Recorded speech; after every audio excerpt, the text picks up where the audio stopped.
할렐루야. 하나님의 은혜가 오늘도 함께하기를 간절히 바랍니다. 오늘도 유다 왕에 대한 말씀입니다. 1절에 보니까 여호사밧이 죽었어요. 그리고 다윗성의 장사가 되었고 대신해서 여호람이 왕이 되었다, 이렇게 말씀하고 있습니다. 그래서 오늘은 여호람 왕에 대한 말씀입니다. 자, 이제 여호람이 왕이 되었는데 이제 이 여호람이 어느 길로 갈 것이냐 라고 하는 것을 오늘 성경이 말씀하는 거예요. 어느 길로 가야 돼요? 길은 두 가지예요. 하나는 다윗의 길을 가는 것이 있고 또 하나는 아합의 길을 가는 것이 있어요. 이 다윗의 길을 간 사람이 다윗은 물론이거니와 앞서 누가 있냐면은 그의 선조들이 있어요. 12절에 보니까 그의 아버지 여호사밧이 있고 그 다음에 아사가 있어요. 아사는 할아버지죠. 이렇게 해서 다윗의 길을 가는 길이 있고 그 다음에 반대로 아합의 길이 있어요.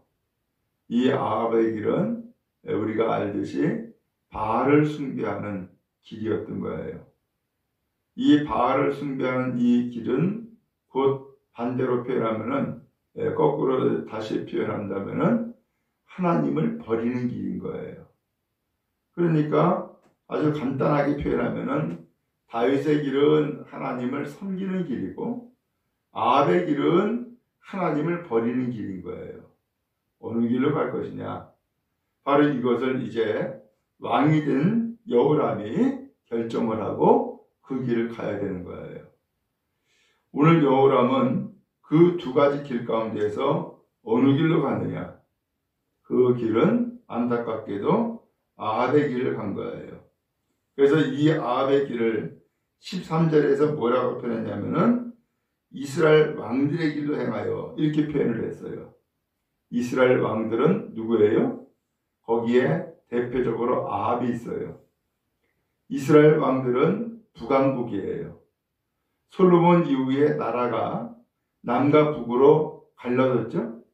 그때에 이 남쪽 유다는 다윗의 길을 간 사람들이고 그리고 북왕국 이스라엘은 아합의 길을 간 사람들이에요. 오늘 이렇게 해서 나라가 나눠졌는데 그 유다 왕임에도 불구하고 유다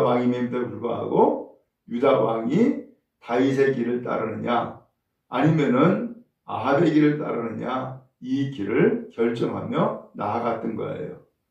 이것은 왕으로서 앞으로 어떻게 하겠다라고 하는 방향을 제시한 것이요.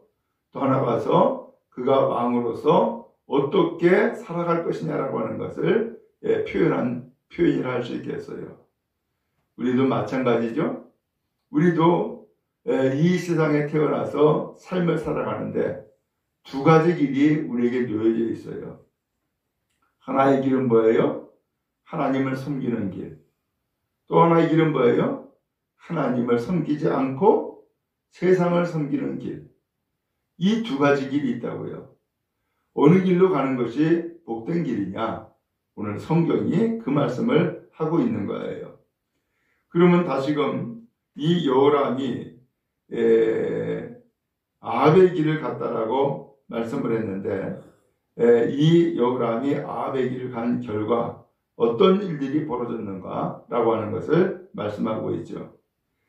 먼저 3절 말씀에 보면은 이 여호람에게는 6 형제가 있어요. 6 형제가 있는데 그 가운데에 바로 이 아버지가 여호사밧이 여호람에게 왕위를 물려준 거예요. 그리고 다른 아들들에게는 은금을 주고 보물을 주고 그 다음에 성읍들을 줘가지고 각각 그야말로 왕은 아니지만은 그럼에도 불구하고 이 아버지 여호사밧은 그야말로 물려줄 수 있는 것들은 다 물려주고 그리고 여호람에게는 왕위를 물려주고 그렇게 해서 고루고루 다 나눠줬던 거예요. 자, 그런데 이 여호람이 장자이기 때문에 왕위를 물려주었는데 이 여호람이 이런 왕위를 물려받고서는 어떻게 했느냐? 4절에 이렇게 표현했어요. 여호람이 그의 아버지의 왕국을 다스리게 되어 세력을 얻은 후에 여호람이 이제 왕이 되어 가지고서 이제는 힘을 얻었어요. 세력을 갖게 된 거예요. 그리고 나니까는 어떤 일을 했어요? 모든 아우들과 이스라엘 방백 중 몇 사람을 칼로 죽였다 그랬어요. 그 동생들 6들 다 죽인 거예요. 왜요? 내가 왕이니까 이 왕권을 침해하거나 혹은 왕권을 탈취하려고 하는 자가 있으면 안 된다 싶으니까 소위 정적으로 보고 다 제거시킨 거예요. 자, 이것이 왕이 된 여호람이 행한 첫 번째 일이었던 거예요. 자, 그 다음에 또 하나는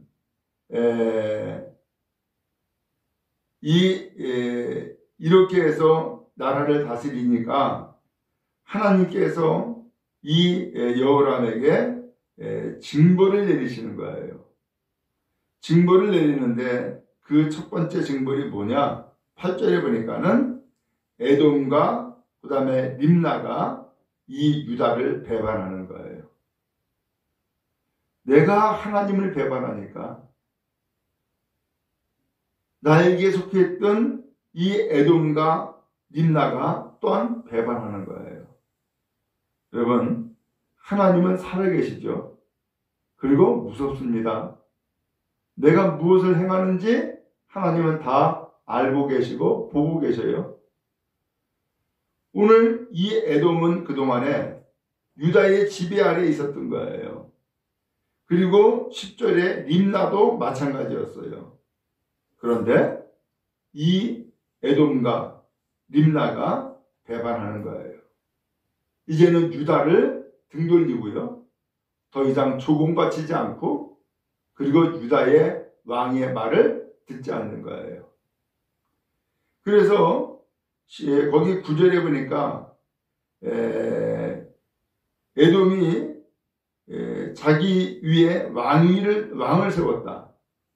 우리도 주권 국가야. 우리도 왕을 세울 거야. 하고서는 유다의 말을 안 듣는 거죠. 그리고서는 전쟁이 벌어지게 된 거예요.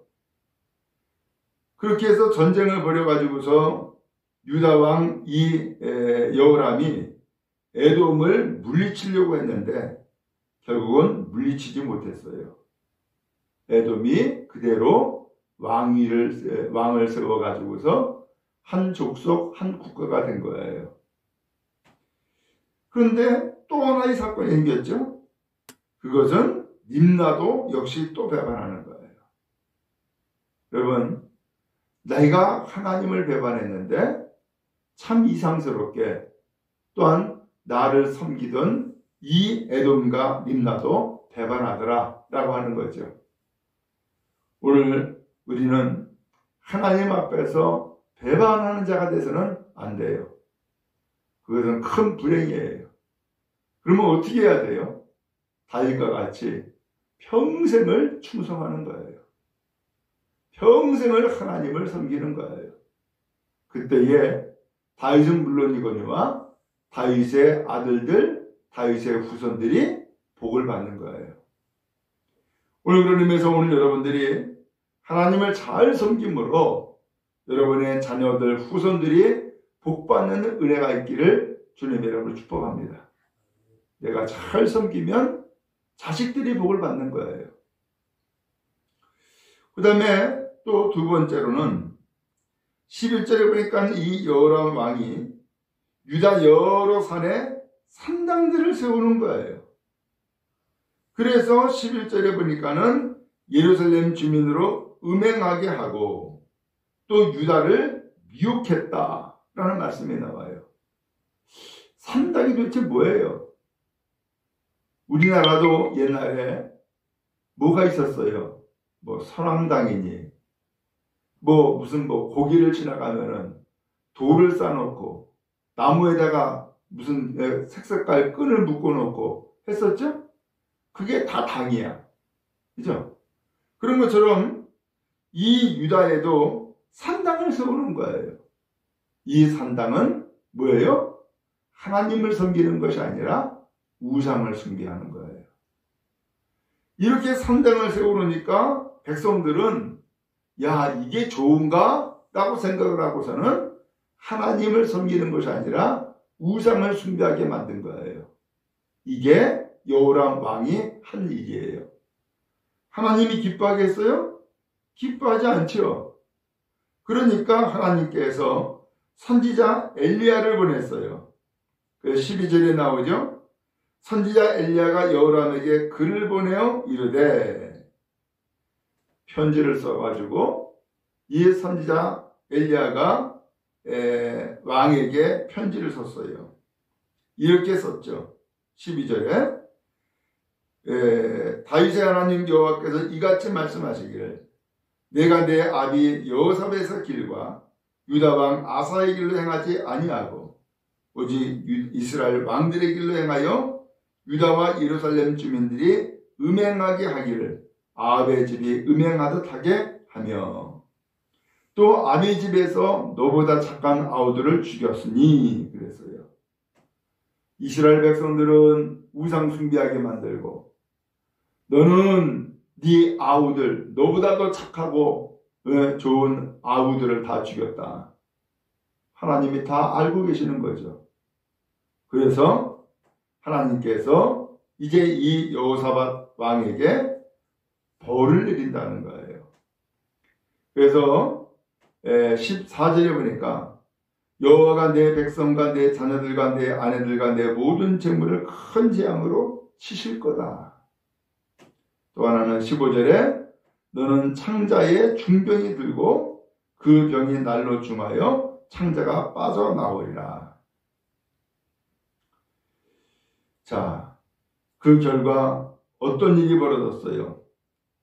16절에 보니까는 블레셋 사람들과 구스에서 가까운 아라비아 사람들이 마음이 격동이 되어가지고 여호람을 치게 했다. 유다를 공격하는 거예요. 이제는 유다를 공격해가지고서 결국은 17절에 왕궁의 모든 재물과 그의 아들들과 아내들을 탈취하였으므로 막내 아들 여호아스 외에는 하나들도 남지 않았다. 이제는 오히려 공격당하는 거고, 공격당했을 뿐만 아니라 다 잃어버렸어요. 왕궁의 재물도 잃어버렸고 그의 아들들도 잃어버렸고 아내들도 다 빼앗긴 거예요. 딱 하나 여호아스 하나들만 남았다는 거예요. 그 다음에 또 두 번째로는 18절에 여호와께서 여호람을 치사 능히 고치지 못할 병이 그 창자에 들게 하였다. 그랬어요. 창자병이 생긴 거예요. 결국은 이 창자가 배 밖으로 빠져나와요. 그리고서는 이 여호람이 결국은 죽어요. 참 비극이죠. 도대체 이런 일들이 왜 생긴 거예요? 이유는 딱 하나, 하나님을 떠났어요. 그리고 하나님을 섬기는 길로 가야 되는데 하나님을 섬기는 길이 아니라 우상 숭배하는 길, 아합의 길을 간 거예요. 바로 그것이 그의 일생을 그야말로 병들고 죽게 만들었고 나라는 휘청거리게 만들어 버리고 만 거예요. 왜 우리가 어느 길로 가느냐? 이것은 나의 운명을 결정할 뿐만 아니라 나의 집안을 결정하고 더 나아가서 오늘 우리 나라를 결정하는 중요한 일이 되어지는 거예요. 어느 길이 복된 거예요? 하나님을 섬기는 길이 복되다라고 하는 것을 오늘 성경이 말씀하고 있는 거예요. 그런 의미에서 오늘도 우리가 하나님을 섬기면서 때에 따라서 역경이 있고 고난이 있고 힘듦이 있다 할지라도 그 모든 과정에서 하나님을 섬길 때에 하나님은 그 일에 충성됨을 보시고 오늘 우리를 더욱더 복되게 하여 주실 줄을 믿습니다. 믿음의 길을 잘 가고 반드시 복 주시고 승리케 하는 하나님의 은혜가 여러분과 여러분의 가정에 넘치기를 주님의 이름으로 축복합니다.